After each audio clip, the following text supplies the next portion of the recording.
Hey, it's Chaos Unright. Y'all go check out my new popcorn, Cinnamon Chaos, at goodstuffskettlecornemporium.com. And don't forget to go follow me on Facebook, Instagram, and TikTok. See you guys later.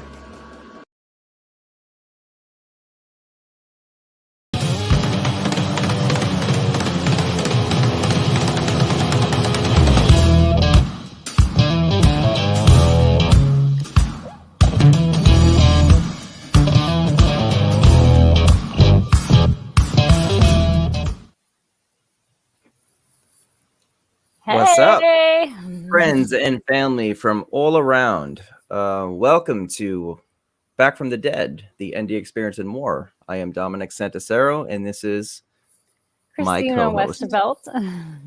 What's happening? What's going on? It is 8:30 on a Thursday night, Eastern Time. We're going to do this again. Yes. This is your second show. Tell us about yourself, just to bring everyone up to par. All right. So if you guys don't know me already, I have been making some cameos in some of the BB3 shows lately. But my name is Christina. I am a member of East Coast Paranormal. We just got up and running. A bunch of us split from another team, and we just joined East Coast Paranormal. Check us out on Facebook. Also, we're just getting everything. It actually says under construction on our banners. So we'll have all the logos and stuff up soon, but you can definitely check us out and keep an eye out. I don't know if you guys know about Paranormal Warehouse, but definitely check them too, because we do live streaming on their page, and we'll be doing a lot of live streaming on BB3 soon. Indeed. Well, tonight, we have a near-death experience and more, actually. This is one of the and more parts that we could add to the structure of this. We have my good friend on, Rob and Joan Carter. They will be talking about their podcast, their books, and also the near-death experience of which Joan went through. My friend Patricia's on. Patricia was a guest a few weeks back. Guys, go check out that show. Patricia has been. Hi, Patricia. Yep, amazing support. Christina. With here.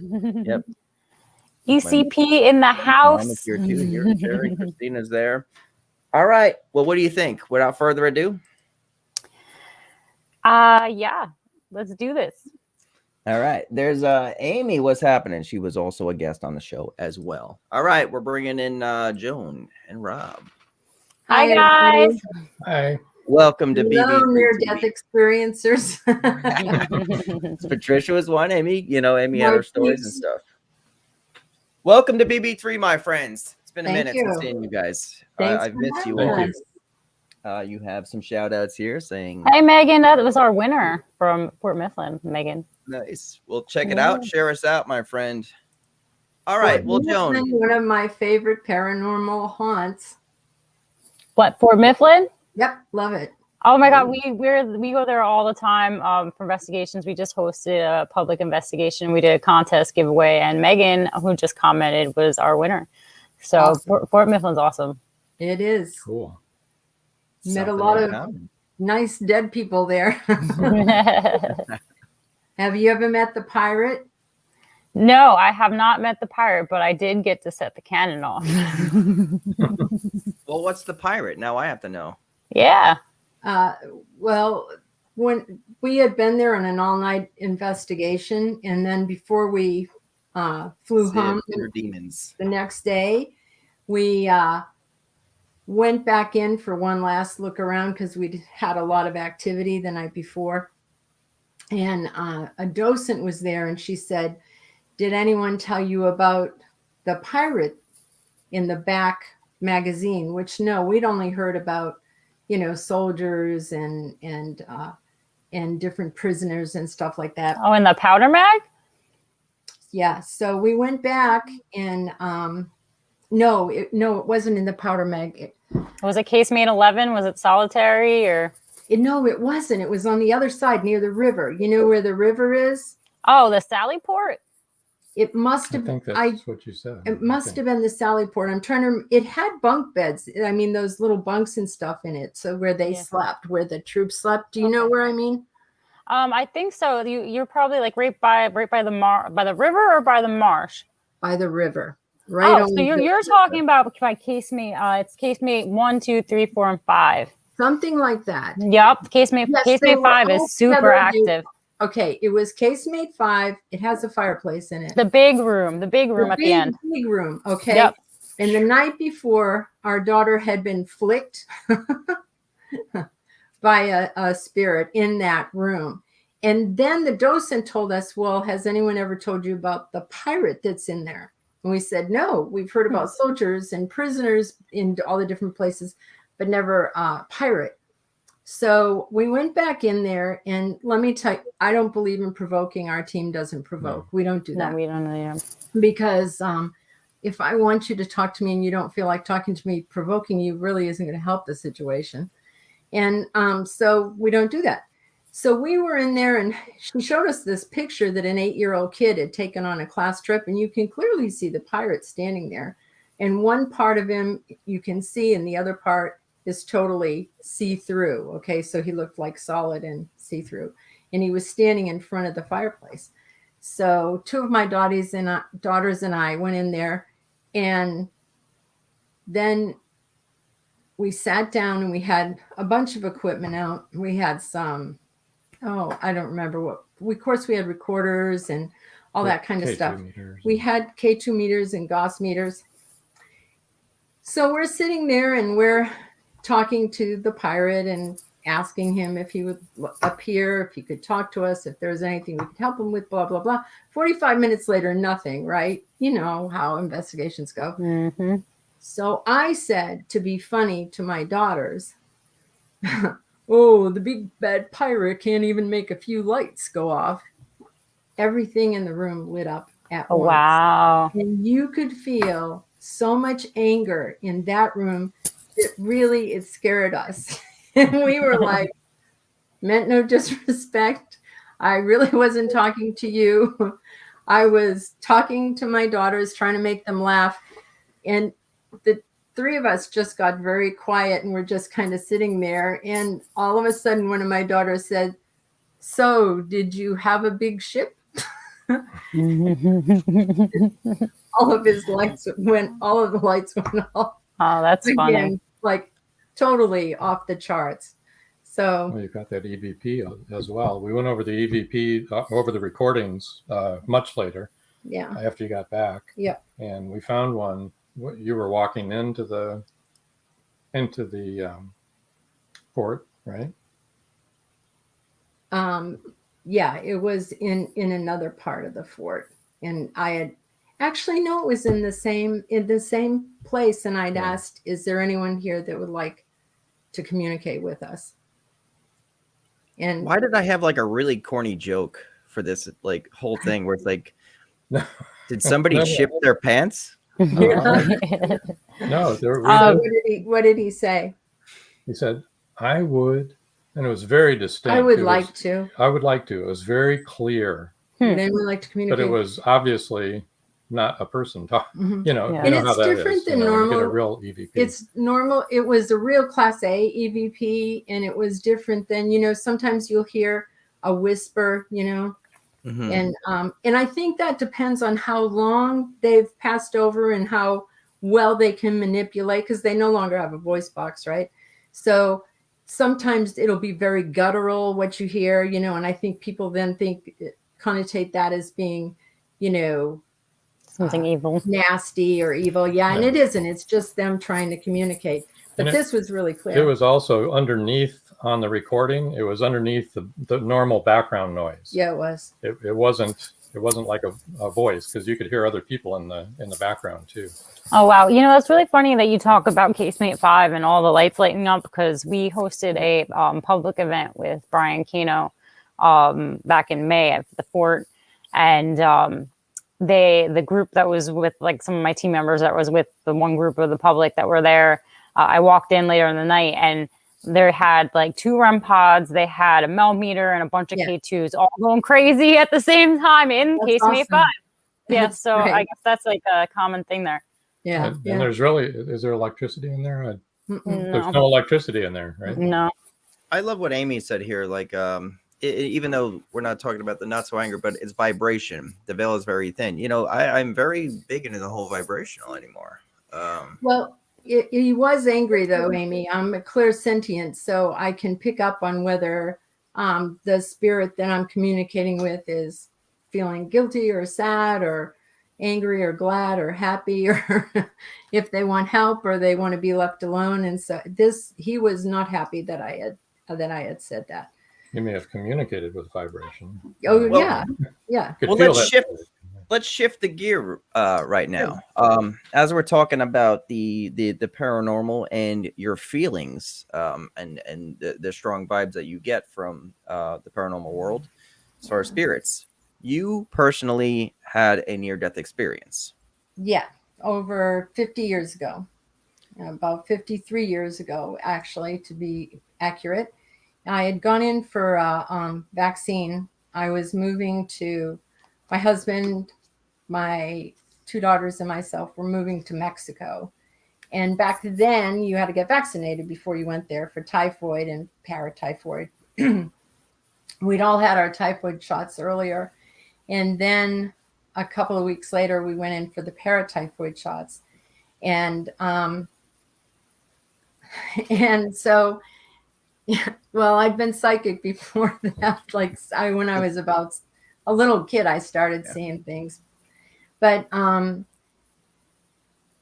anyway, 2 weeks later, we went in for the second round of shots, and we were taking the kids out to Friendly's ice cream because, they'd been good kids and been having shots and stuff like that. And so we're in the ice cream parlor, and I felt fine. And then I started to get really cold. And then I started to shake. And then my shaking became convulsions. And I was having anaphylactic shock from the vaccine. Oh, wow. I don't remember much after that. Okay. But somehow I got to the hospital. My husband had called up my grandmother and my aunt who didn't live far away, and they came to watch the kids. And at the hospital. At the hospital where I was taken. And then the next thing I remember, from being in the ice cream parlor and going into convulsions, and that was not pleasant, was lifting up out of my body where a group of people were working on me. And I could see them doing different things and stuff like that. But I just lifted right up out of my body. Now, I was raised a Catholic. And like I just mentioned a little while ago, I'd been seeing things since I was a kid, right? But I was always told that there was no such thing as ghosts and blah, blah, blah. So, I hadn't talked to a lot of people about it.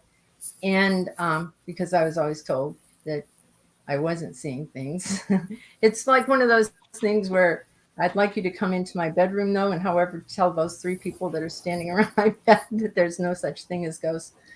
But so I had lifted up out of my body, and I was looking down at my body, and I could recognize that it was me, and I saw people working on me and stuff. And I'd been raised a Catholic. And so I immediately started to say an act of contrition because I was a good Catholic, and I went to confession every Saturday and communion every Sunday. And as soon as I started to say that act of contrition, I knew that it was okay. I didn't need to worry about that. I was peaceful. I felt okay, which is unusual for me to feel okay about anything that would separate me from my kids. Okay. And so at that point, I could hear what they were saying about me, which wasn't good. And I realized I was dead and they were trying to resuscitate me. And so I went into another room, and there was my grandmother and my aunt with my 2 kids. And my grandmother was crying and upset. And she was saying to my aunt, what's going to happen to her babies? What's going to happen to them now? And, talking like that. And then I kind of just was looking around different places in the hospital, have no idea why. And then a tunnel of light opened up in front of me. And I started to go down that tunnel. And I've heard lots of other people since then talk about it. And they've all had people, family members come to meet them and stuff. I had a dog that used to, one of my dogs that had died came running up to me and was all happy to see me, was jumping up on me and stuff. And I was going down this corridor, and on either side of this corridor was huge, what I think are angelic figures. All right. And I mean huge, like, I don't know, 2 stories high, but enormous. I didn't feel nervous or concerned about that or anything. Actually, I didn't feel concerned about anything. I felt really peaceful. I felt happy. And I just kept going down this tunnel, and I wasn't even nervous about my kids or who's going to take care of my kids. And I'd heard my grandmother saying that, and none of that worried me or bothered me at all, And then as I was getting closer and closer to this, I could see this light growing in the distance, and it was getting brighter and brighter and bigger. And then all of a sudden I heard, "You have to go back. Your job isn't done yet." And as soon as that was said, I went right back into my body, which wasn't pleasant because I don't know how long I'd been convulsing, but everything in my body was really sore and on fire. And plus they'd been doing, CPR, and then they'd been defibrillating me. And I mean, my body had been through the mill. And when I finally came to and was able to talk to someone, I told the doctor what had happened. Now, you have to remember, this was like 53 years ago, right? And they said to me, "Oh, we had you on plenty of morphine, and it was probably a morphine-induced hallucination, or it was lack of oxygen in your brain, something like that." So I just put that aside, and I never thought about it again until maybe 20 years later or so. And I was watching an Oprah Winfrey show, and it was about near-death experiences. And I listened to the people on that show talk, and I was like, I said to him, "Holy crap, that's what happened to me." They're talking about exactly what happened to me. And then I thought, all right, so that was real. That really did happen to me. It wasn't some hallucination, or because I always wondered, how did I know what my grandmother said, Yeah. and how did I know what some of those other rooms looked like and stuff? That's what I could never figure out, Patricia, thank you for it is 100% interesting. And just with the little bit. A little bit. Joan. Just knowing the corridors and things like that. I mean, so it's so like in your brain. It had to have happened. And the beautiful thing about this entire thing for myself is doing this show. I was born a Catholic, raised Catholic. Made my own changes throughout life. This show alone that I'm doing, I've met so many that make me restructure my thinking. Everyone has the same thing to say, and it's peace. There's something more. So much peace. And but it was really a peace that passes any kind of peace I've ever felt here on earth. You know what I mean? Mm-hmm. I worry, my kids are all adults now, for goodness sakes. Our oldest is 55 and the youngest is 38. So I still worry about them, and I worry about my grandchildren, and I don't want to leave them. It's not like, okay, I had a near-death experience and I experienced that peace for a little while, and now I can't wait to get back to it. No, I still want to live, Right. And I don't want to leave here early. Well, I don't suppose at my age I could be leaving early at this point, but you know what I mean. But it's late for leaving early, right? Gotcha. However, I still worry so much about them. I'm concerned about them, and I'm concerned about my grandkids. But in that state, those concerns aren't there. You just don't have those concerns. You know what I mean? It was like really, really awesome. It was great. Well, I hope you're right, because that'd be awesome to see all my puppies and fur babies over the years again. Right? You know, so many people say, like, you know, dogs don't go to heaven. You know, like, there's religions that say that the animals don't go. Bull, you know, honestly, you know what I wanted to say there. I'm going to keep this one respectful now because I really appreciate Rob and Joan. But yeah, I'm going to say just bull. They have energy, spirits, a spiritual side to them that just make us feel better. There's nobody that's going to tell me an animal does not deserve its place on the other side. Oh no, they're just so pure. It's like most people don't deserve their place, humans. you know. That's true. So when you remember back on this, the angelic figures, can you describe them, or is it something that was just faint in time? No, it wasn't faint. I really saw them. If you want to know the truth, they kind of look like warriors, you know. Okay. They were, like I said, huge. If you read in the Bible many times, well, almost every time, the first thing that angels say to people when they make appearances is, don't be afraid. Don't be afraid. Yeah. I now know why they say don't be afraid, because they're pretty scary looking. But I wasn't afraid. I'm 20 feet tall, but don't be afraid. Don't be afraid. That's a little intimidating. I'm holding a big sword in my hand, but don't worry, I'm not going to cut you down with it. Back, you know? Now, did this bring you closer to a religion? Just knowing this, and you technically, I'm not saying that you've ever questioned it, but going through this and what you got to experience, I mean, this just, did it make it 100% pure that there's something more? And I know the structure now, and I'm 100% okay with it. I did feel that way. I do feel that way. I feel secure about where I'm going. Wow.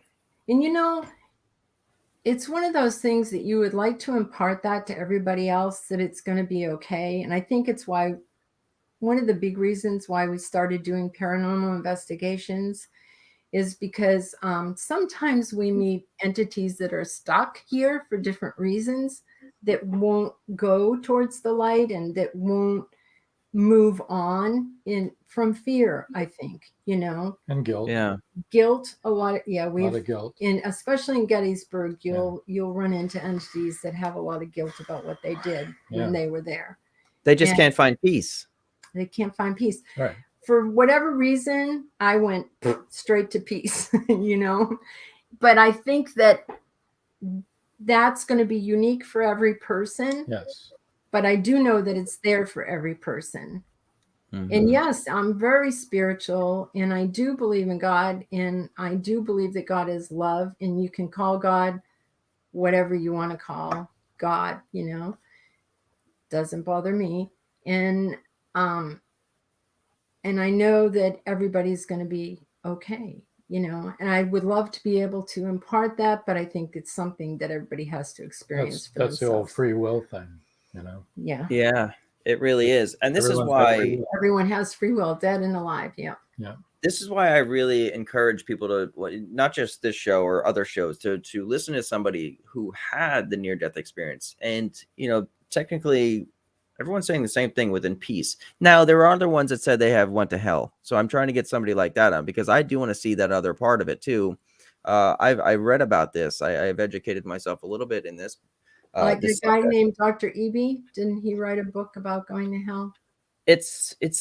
I can't tell you off the top of my head, but this gentleman is now a priest or a preacher.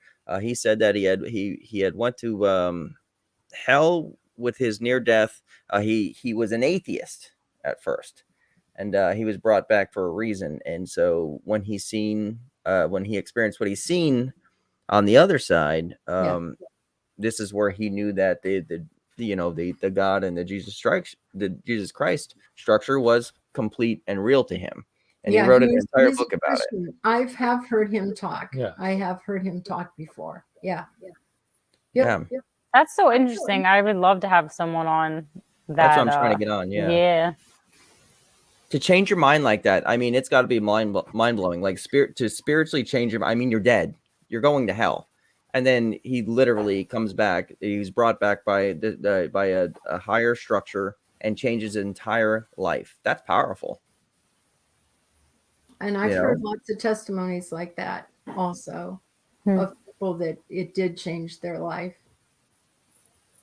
Yeah, I would imagine that would be a big deal.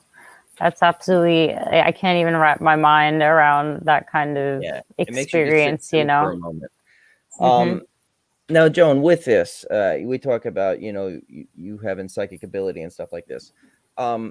With this near-death experience, bringing up the spiritual powers within yourself that you already had, did this enhance anything? I knew you were going to ask that because I actually watched the show with Patricia on it, which her experience was different than mine, which was fun to hear a different perspective. I enjoyed it. Good show, Patricia. She was great. Yeah, she is great. I don't know. I think maybe it must have, but I was seeing a lot of things before that happened. I was in my 20s then, and I had seen a lot of things already. When I was 7, I'd seen some really crazy stuff, and even earlier than that. So I don't know. It's just kind of one of those things, huh? That you've already had the ability and... Yeah. But I think everybody in my family does, so, and they haven't all had near-death experiences, but most of us are clairsentient, so, All right, well, that's your near-death experience. There's nothing really to go into that unless you want to add to it. There's so much to talk with you about. We run the show until about 9:30. These are hour-long shows. I do want to talk about, of course, the Carter novels, and I want to talk about your podcast. But what I want to go and do first is, because this is a paranormal show, you do own a team, right? Oh, we don't own a team. No. Tell us about your team. We're on a team. Tampa Bay Spirits. We're members of the team. Yeah. The founders of the team are Beth and Les Gregory, and they founded the team many years ago. Okay. We're just along for the ride. Yeah. And this is Tampa Bay Spirits. I do know about this. Tampa Bay Spirits. You can find us on Facebook. Facebook page, Tampa Bay Spirits. Yep. Yeah. We used to have a website, but we also had a team split, and our website got abducted. Derailed. Derailed. It's okay. It happens. You gotta divvy stuff up in the divorce, Yeah. Well, the name Tampa Bay Spirits is ours. It was always ours, LLC. So, but the name of the the website was in that name. Gotcha. All right. But anyway, so we haven't got a new website up and running yet, but you can find us on Facebook. So tell us about your investigations, picking the teams that you guys do. What type of investigations do you get yourself into? Just all the above of the et cetera. Mm-hmm. Our teams do all kinds of investigations. We really love doing home investigations and helping people that are having problems. Most of those are in West Central Florida. Yep. Tampa area. Mm-hmm. Mm-hmm. And we also like to visit haunted sites, known haunted sites, and we really love doing that. So, and then COVID came in. Yeah. Yeah, I know. That kind of slowed things down a wee bit. Yeah, really that's did. Funny. The only thing I could do during quarantine was go investigate. Oh. No, we had people. Sorry, Christine, I didn't mean to interrupt you there. No, you're good. Now, people, do they contact you when their houses are haunted, or how does this all work? Yeah, they contact us. They ask us to come and investigate. That's my favorite thing to do. I mean, it's fun doing stuff like Fort Mifflin and in places like that, and St. Augustine. We've investigated there a lot, though. Have you been to Pennhurst yet? No. Would like to go. I'd like to go. He would like to go. She doesn't want to go. That's one of my favorite locations. I go there often. I am really, I ground myself really well, and I'm really well protected. But I think probably we should mention that we did have a deliverance ministry for 18 years. So we've actually dealt with a lot of demonic, which I know a lot of people don't believe in, but it's real. Yeah, but it's out there. Oh, I know it's real. I don't think there's anything demonic at Penhurst, to be honest with you. I think there's a lot of, desperate and confused spirits just because of the history and the types of patients that were there. But I mean, I never really get any type of super negative feeling when I'm there. You've never had attachments? Because we've known other people that have gone there and have left with. None of us have ever had attachments there. My friend Rich got bit in the Rockwell Tunnel. He had teeth marks on his arm like immediately, and it was kind of crazy. But we spoke about this on a previous night show. You got to remember that at Penhurst, people were they would bite. Patients would bite. That was a thing. One of the doctors would pull their teeth out as punishment for biting. But some of these people are mute. They don't know they can't really communicate very well. So, you got to look at it, right? Someone got bit. Oh my God, that's so evil and menacing and ominous. I think it is demonic at all. Yeah, I think it's no. Some people just think it's a negative thing, like when people get scratched and bit and whatever. And you just have to remember that might be the only way that these people know how to communicate. Right. Well, if you're in jail or you're in a sanitarium, you are going to find a lot of stuff like that. It has nothing to do with demonic. But yeah. Right. But definitely, I would check it out. I know you're a little. He also wants to do Skinwalker Ranch. I want to go with him. Rob, I'm going with you on that one. That is my dream. I would love to go there, or at least get close to it. We don't have to go on the property. It's one of those locations. It's one of those locations, kind of like Bobby Mackey's, where it gives you the heebie-jeebies thinking about it. You're like, but I still want to go, But it's like been to Valeska and to Bobby Mackey's, and nice. Yeah. So whoever watches this show in the future or next couple of days, Rob and I want to go to Skinwalker Ranch. So if anyone has hookups, get him and I in. Well, it's a whole different team of people in there now. So all these, Bob Bigelow is out. So I think it might be easier to get in there now than it ever has been, to tell you the truth. Yeah. Be a neat thing to see. So there's a lot of stuff there, though. Oh, there's a ton there. For sure. Yeah. I mean, the energy of a desert is high enough on its own. You guys know that. Oh, yeah. 46 years ago, we went to the upper desert in Arizona. Oh, nice. To go investigating. We wanted to be taken away. Or at least contacted. Right. So what made you want to become paranormal researchers, investigators, putting yourself in a situation where people are like, oh, this is not real? Is it just something that, you guys wanted to do to help, or were you doing it for your own personal research at first? I think at first it was our own personal research. We had some really crazy stuff happen in our first apartment. I think we told you about this. Besides the cabinet doors opening and closing all the time and stuff like that, we literally had this was the craziest thing. Okay, we'd have dishes come flying out and land on the floor and cups and stuff, and sometimes you could think, they just kind of fell out. Maybe there was a little tremor, earthquake, because we were living out west at that time, and we were on the West Coast. And so I think your head always wants to normalize whatever happened. This is normal. It's nothing to be concerned about. But the night that really got us was when the cabinet door opened and we had an open box of spaghetti noodles in the cabinet. And the spaghetti noodles came floating out across the room and then dropped in the middle of the kitchen floor, like a mic drop, Oh, wow. Yeah. That is not normal. No. They weren't al dente. They were very al dente, and the box still remained in the cabinet. Okay, so we were like, all right, So it was an Italian entity. Someone was trying to get our attention. I want some spaghetti. I haven't had that for so many years. But it was like, okay, you're here. We get it. What do you And that need? was the start of it all then. Yeah. Pretty much. Yep. Wanted to see more, hear more, understand more, right? Once you do, once you experience it, you're like, okay. You're hooked. Yeah. It's a bit of an addiction. Yeah, absolutely. And it's a lot different than seeing things psychically.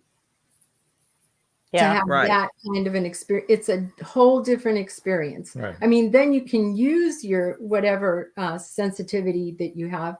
And I think we all have sensitivity. I really do.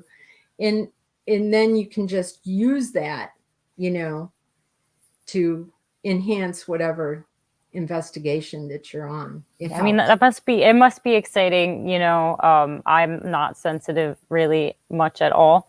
But you know, when you grew up having, you know, abilities and being able to interact or communicate or at least see the spirits, like it's got to be like, look, I freaking told you, you know, when things start happening and EVPs start happening and stuff starts lighting up, it's like, I told you I wasn't crazy, you know, I have it on video. Yeah. Yeah, it is. It's really great. We had a really interesting time when our team investigated the Clay County Courthouse. I don't know if you've ever heard of that, in jail. Just west of St. Augustine up there. Yeah, just west of St. Augustine. And so we went up there. This was during COVID too. And our team went up there and we had taken our trailer up.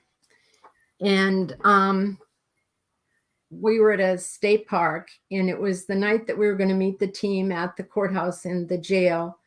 And I had laid down on the bed to rest a little. I didn't fall asleep, but an entity came forward, and he was very unusual looking. He was very thin. He was wearing a black suit. He had this really strange hat on. Okay. It was a big black hat with a very broad rim.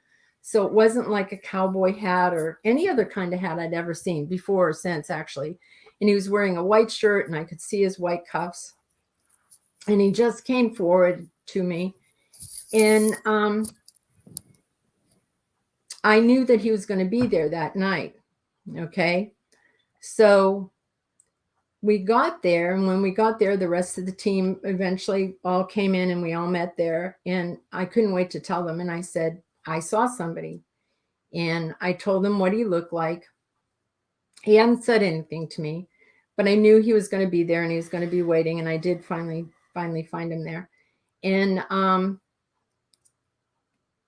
so there was a docent there to let us in, right? To let us in. And so the first thing I said to him was, I saw somebody and I want to know if this sounds familiar to you and if you know who I'm talking about. And I explained what he looked like and stuff. And he said, come here, I want to show you something. And he brought us into a room, and there was this huge picture on the wall of the man wearing the suit, the shirt, and the hat that I had seen. And everybody was like, that's just what you described. Is that him? And I said, yeah, that's him. And funny thing was I kept saying he had on it wasn't a tie, but it was like, I don't know. It kind of looked like maybe a ribbon around his neck or something. I don't know what he was wearing around his neck. He had on a bow tie. So the ribbon around his neck is a bow tie. But I couldn't quite make that out when I saw him. Couldn't quite make that out what it was. His name was Sheriff Cherry. He had been murdered while he was doing an interrogation in the jail. And back in about 1916, I think, 1910 or something like that. Yeah. And he was only 36 years old. And so that was really sad. But when I went there, I told them I had seen him on the courthouse steps. I thought it was the courthouse steps. But when we went there, I realized it was actually on the front of the jail. It was like this white porch, like a portico with columns and stuff. Right. And he had been standing there, and he was actually there when we arrived. And Wow. yeah, the reason was he was trying to warn me in particular about one particular jail cell that he didn't want me to go into. So he was there to help. Yes. Yeah. That's intense. Yeah, he was really cool guy, really awesome guy. Now, when you guys pick a team going into, well, that's her pet, by the way. That's Charger. I got a Boo and she's got Charger. That's a he skunk. came out. That's his Charger. Interesting. He doesn't come out much at this time, so this is his first debut on BB3, so I had to grab him. Cool. There it is. I'm glad he did. He's pretty. All right, I'll let you go. He's bad. He's like, Mom, you're embarrassing me. Go. All right. So picking a team, when you guys pick teams out and go on investigations, how many do you guys bring into these structures? Do you just have a team that in whoever wants to go goes. Yeah. Okay. We don't pick a team. We've got members. We meet all the time. We, like I said, we're an LLC, and we pay dues once a year, and to keep it running. It's crazy. I would have never met you if it wasn't for Genevieve with the Jersey Shore ghost tours. But we got together on the Haunted Happy Hour, so I would have never met you if it wasn't for COVID. The only thing that COVID actually came out of this was meeting great people like you guys. However, though, we're at times where I'm at a timestamp. I don't really think I'll have time to come up there and investigate anything with you guys anymore. Yeah. But I could come up there and have dinner or something. But well, we'll be going around the country doing investigations. We can certainly let you. I mean, our team likes to hook up with other teams. We really enjoy doing that. We like getting involved with other teams and sharing experiences with them. So like different places that we've gone that have been like a big deal, other teams have been there also. Well, Joan, this is something I've been trying to do, especially on my Monday night show, and then here too. Like I talk about Holly Yank, Bill Slevin, with CHRISTINA Westervelt as well. Investigators, like Taryn Kerper, when she goes out on things. I've been trying to get really serious investigators together and kind of mingle this like spider web of just researchers and put it all together. This is what I want. I'm making my ultimate team because I this is what I'm gonna do forever now. But to be able to network out and network all of my friends out with these different investigators is a near future goal for me. I've been working on it like crazy. Yeah, I'm looking forward to it. It's gonna be awesome. It's a good group. We'll make it happen. All right, so with that, we're gonna move on a little bit because time is running. Can I ask Christina a quick question? Yes. Sure. Anything you want. Do you like using equipment, or because we have a team of a lot of sensitives, so. So now that we kind of broke off, actually, most of our team, maybe minus one person, are like super scientific, skeptical investigators. None of us are really sensitive or anything like that. We do have one that is an empath. But it's interesting. It's really interesting.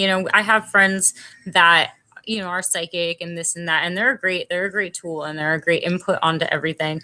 But personally, being a person with I'm not sensitive, so it's cool getting their input on everything, but we live for that evidence. We live for that REM pod hits.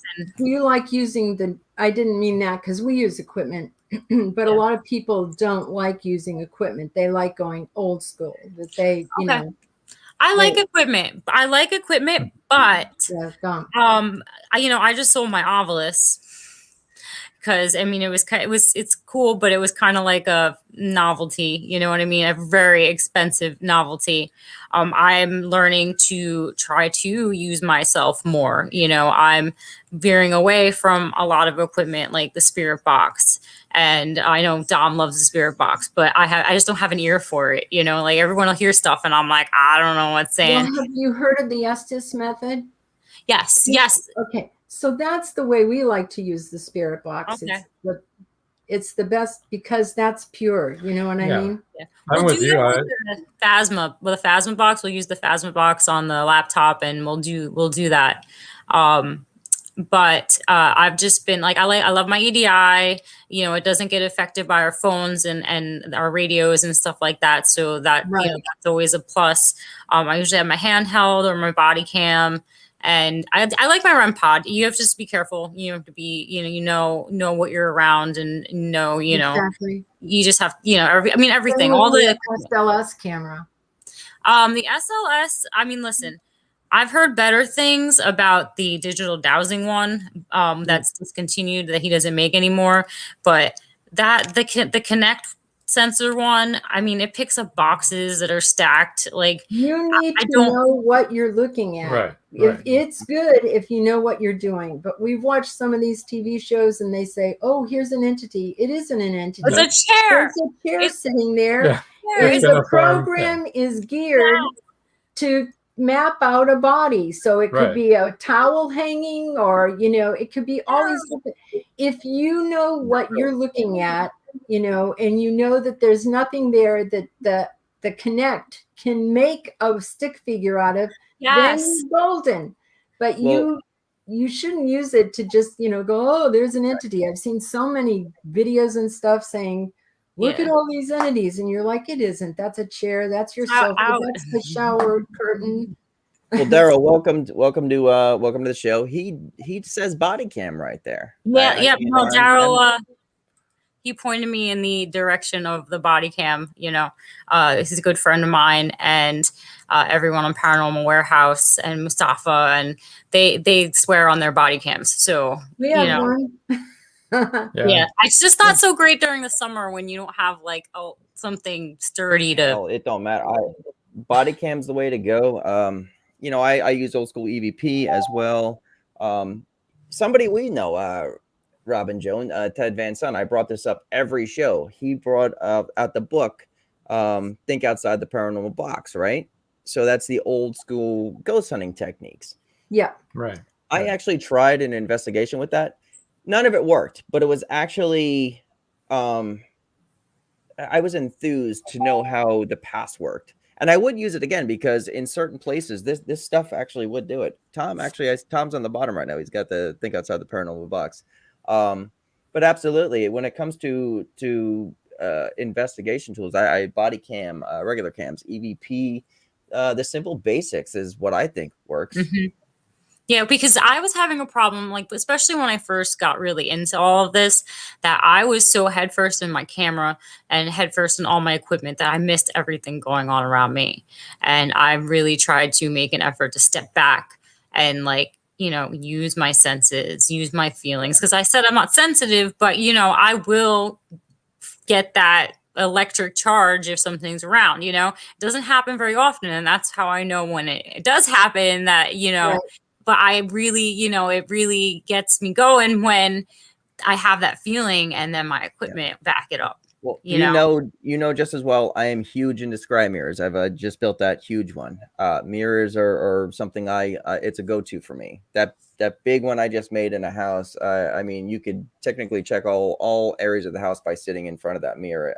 It's pretty amazing. Joan, I'll send you a picture of that one later, but that's just something I know from old school techniques of what I was taught, and it's just on for me. What is Daryl saying right there? Let's see what he has to say. A good selling point on the body cam. Watch your Haynes, Alaska episode. Oh, okay. That Alaska episode of Ghost Hunters was it looked cold. All right. It looked cold. I'll definitely check that out. Just check that out. I saw that. Right, so, Daryl. Yeah. Very cool. Well, there we are then. I saw every one of their episodes, but they were a good crew. I'll definitely check that episode out. I haven't seen it, but I will definitely check it out. Thank you for sharing that one, my friend. All right, so we're down to about no worries. And thank you for checking out the BB3 TV, and always check back in, brother. Appreciate it. So we're gonna move on a little bit here. because we're down to, what are we down to? Shit, 10 minutes. All right. So Carter Novels in your podcast. Let's go right into it, my friend. Okay. So it's indiebooksource.com. Carter Novels is our own private, one with a link webpage. to Indie Book Source. Yeah. It's a link to Indie Book Source is a website where we actually publicize other authors and their books. Dom's books are on there. Thank you. We started about 6 years ago, I think. And we found as indie authors ourselves that we needed a place to promote. We need someone to promote that would do it for a reasonable price. Because we wanted to write, we didn't want to have to promote, because it's like a bottomless pit, you know what I'm saying, as far as the cost and all that, and the time involved in it. So we started it, and people subscribed, and we've got close to 100 authors on there right now that we promote their books. And then it evolved into Meet the Author podcast. So because of Dom, it was Dom's fault. And we just had episode 20 just last night. Congratulations on that, guys, by the way. And the thing is, what got me to really love you guys is the fact that you were wholesome individuals. You really cared about artists. You spoke highly of everyone's work. It doesn't matter, it had nothing to do with what they wrote about. It's just they had work, and each and every one of your shows that you could literally, you get to sit down and have an intimate conversation with each author and find out what made them write that. Right. We like to call it the story behind the stories. We love our authors. They're like amazing. We usually have 2 authors on every show. And you can find us on, where can they find us? Meet the Author podcast Facebook page. Well, indiebooksource.com would be the best place. And if you go to the Meet the Author podcast tab on that page, the top 3 are where you can watch live on Wednesday nights, a link to where you can watch live. Go down a little bit further, and there's the YouTube link to our channel. Has all of our episodes there. And then every one of our episodes, audio podcast, is right there on that page. So you can just... And you promote to WLFEDB still, right? Yes. Okay, so that's Christina and I are on a Monday night on WLFEDB on Real Talk with Dom. So check out WLFEDB, WLFE-DB. There's always that dash. I always mess that up, but check them out on a Wednesday night at what time? Actually, we're not live on there Wednesday night, but all of our old episodes are on there, running continuously through there. So we're on the WLFE-DB Facebook page, DB Facebook page, and their YouTube page. Wednesday at 7. Right, Wednesday at 7. I saw that that someone's asking if I'm going up there right now. Do we focus on any genres in particular? No, we don't. We have all kinds of genres on, and we do have authors who write about the paranormal. We have a few of those, yeah. We have some of those, but not all of them are paranormal. We've got everything you can think of. We've got 2 authors right now who are having movies made from their books. And we're really excited about that. George Dismukes wrote a book called Siren Song. You can find that on indiebooksource.com, and it's being made into a movie. And that's cool. That's awesome. It is really awesome. Right. Do you probably you guys are too young to know who Barry Corbin is, but he is a character actor from Westerns, and he's going to be in it. So I'm excited. Very good. Very good. Dustin is asking right there. All right, so this is our good brother here, Dustin Heisey. He has the show Off the Cuff. He went live tonight beforehand. He's asking, or is it any author, any genre? So that's what his question is. Not just our authors, it's other authors too. And and yes, it's any genre. I mean, we've had all different kinds of genre. We've had fiction and nonfiction. Last night we had a intuitive healer on who's written 8 #1 bestsellers, and who gave away 17,000 copies of her little breath book, breathwork book, Catherine Kerrigan, because of COVID. She wanted to make sure everybody knew how to breathe because COVID affects breathing so much. And so it's just, oh, that'd be cool. Civil War author, that'd be awesome. Check out Indie Booksource. Yep. Go to Indie Booksource, check us out, indiebooksource.com. And go to the promotion page. I'll directly connect him. I mean, he's BB3 fam. And brother, welcome back. It's good to see your face again, man. Off the cuff. All right, from that. So we do. We have all different kinds of authors. We've had all different kinds of authors on. And the night that Catherine was on, she was on with a Christian romance novelist who writes about mail order brides in the Old West. So, I mean, we have quite a variety. Oh, we had those two guys from MUFON that wrote a book. Bob Long and Jim Buck. Okay. Yep. Who wrote Control. The Control Factor, Alien Abduction. Yeah. Oh my God. 50 years of experience, one of them hunting UFOs, investigating UFOs, and 30 years the other one. They were on Paratalk Radio. So fascinating. They were on Paratalk Radio too. But oh my gosh. Amazing. We love that show. Well, you guys have a lot going on, and I'll tell you what, there's so much in the future as far as us getting together and investigations, shows ahead. Like I said, Dustin, or like Dustin said, he'll be a established author. Just the network runs forward, and we love it. This was the whole point of everything. And we would love to have you back on. You remember Kiara Bracey? The little girl that yes, we love her. We're working on getting her an opportunity here at the BB3 to start her own shows. She'll be great. She'll be good. She'll be great. Yeah. She's well spoken. She's really intelligent. She's a great author. She knows what she's doing. That girl. It's a good feeling too when you know that you're doing good for an individual. Just showing them that they were worth it. Like, that's the one thing about Kiara. Remember, I always bring this up with Kiara. She wanted to give up, and look how far she has went since. Hasn't even been a year since she's been on that show. It's intense. What is he saying here? All right, I see you guys reading. Good to be back, bro. Felt great to be live again. You will. Dustin is amazing. His show is it's educational. It's fun. Just a great atmosphere, a great attitude. And just honestly, like, one of the family. Lovable brother right there, man. Dustin, for sure. And as we were going to say goodbye right now to Rob and Joan,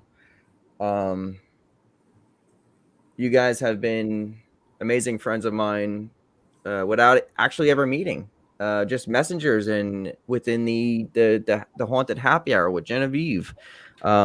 And our family over there at the Haunted Happy Hour. I thank you guys for all the support that you were with me in back chats, talking through the ups and downs of, my depressions and things like that. You guys were always there for me. So I personally want to thank you.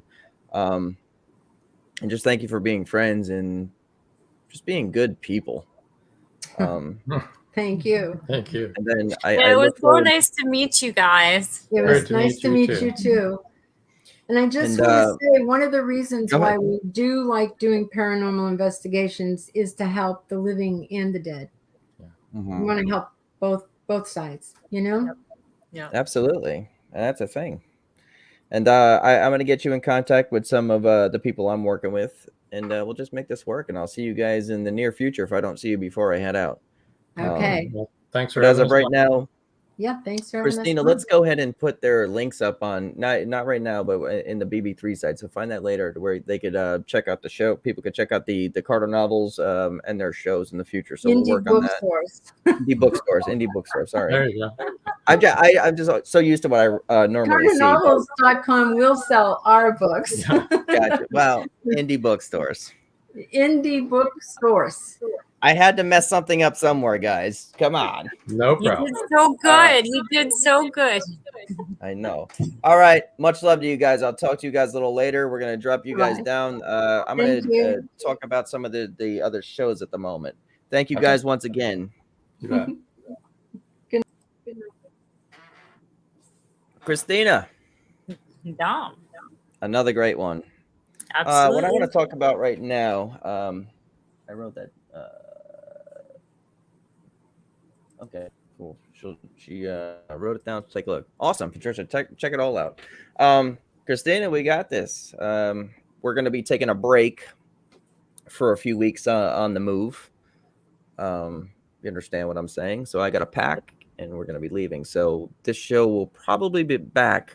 I said that like we'll be back after the Gettysburg Bash. Real Talk with Dom. We'll be back at the Bash itself, as I believe Ted will be doing live shows there. So you'll be right with me. Dustin, thank you for that. Great show as always. Loved it. So in the meantime, we have just a ton of people here. I mean, just the name of the shows. My friend Willow. Doing a game night Saturday again? I don't know what we're gonna do with that, but the game night, if anyone missed it, was one great time with BB3. Go back and watch. Yeah, we interact with fans as we do, and friends and family. So the game show is very fun, and I encourage BB3 members to make their own game show up. Just take advantage of it. Christina, you got a lot coming up here. You're going to be doing investigations live. I'll probably be with you on some of those. We have California Dreamin'.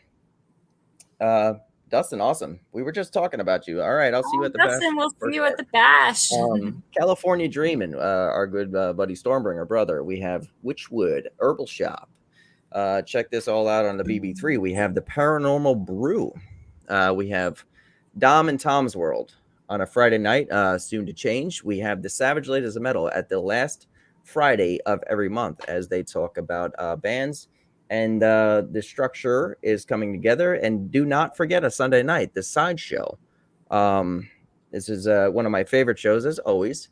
And the structure of the shows will be changing up here because we got some new people coming in. And we just want variety to be 100%. And before I show a video, I want to talk about the grave_guys. What we do is we go and find military graves, whether it's Confederate, Union, World War I, World War II. We go in and clean graves. What we do is we have a small video here that we're going to play. And this is just something that we do for fun because we give back. Being paranormal investigators, it's not just about going to find ghosts. It's about giving back as well. So here's a video from the Grave Guys on TikTok. William and Rebecca Carruthers.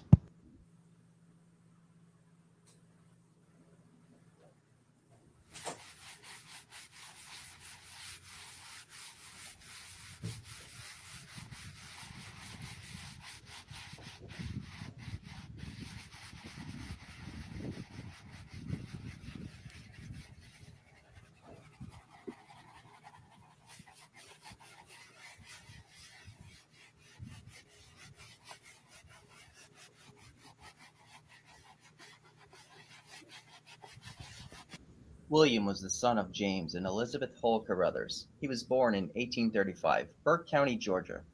His family moved to Florida around 1843. He served under Captain J.J. Dickinson's Company H of the 2nd Florida Cavalry during the Civil War. He drove cattle for the government during the time when cattle was driven to the market in huge drives. He was a member of the Baptist Church in Wildwood, Florida.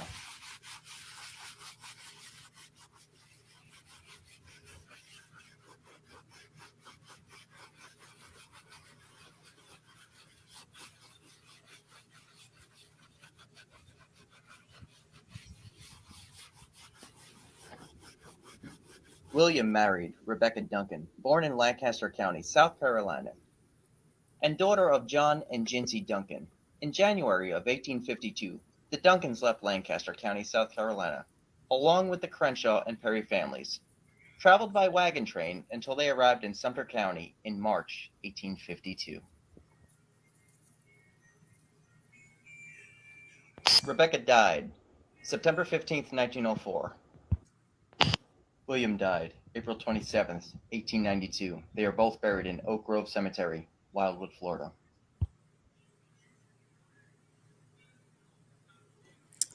So That's that's awesome, just man. something we do. There's before and after pictures in there. So once they dry a little bit, you can see how clean they get. I mean, these graves are just so much algae from the rain, or just years and people not Just visiting. forgotten. Yeah, just forgotten graves. And that's why we come in and we do what we do out of respect. So In the Florida here, heat. Tom just actually put one up. Tom was on the bottom, so he just puts this up. So maybe we could check this out. The before Una and afters. Yuri was born on August 1st, 1978. The headstone was falling over and being held up by her footstone.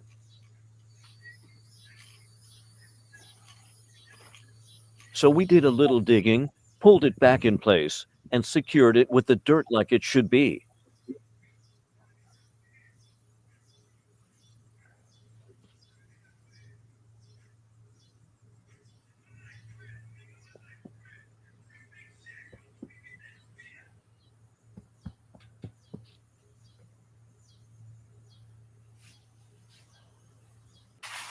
Then gave it a good scrub.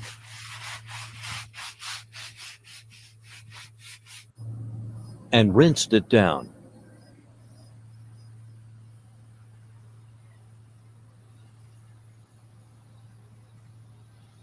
Una died August 11th, 1904. So there's a little bit of things. We do that naturally. All we do is soap and water. So we're not, messing with another graves or using chemicals. But yeah, we just want to bring history back and know that they were once people and they need to be recognized. But that's the grave_guys on TikTok. Give it a like, share, and follow to that. Go check out that page for everything that we're going to do and do in the future. I will be breaking away from the grave guys, doing the grave guys up north, and Craig, my brother, will be holding it down south. So we'll be merging the videos, and you will see a lot of new faces, and just have a lot of fun and learn some history with us and just enjoy it. As of right now, Christina. Dom. Cheers. Yeah, that works, I guess. All right. I'll see you guys in a few weeks. Thank you for tuning in. Thank you for everyone for always checking us out. BB3 TV. Like, share, follow, subscribe, interact, and most importantly, enjoy. Also, check out Inner Demons Media. Later, guys.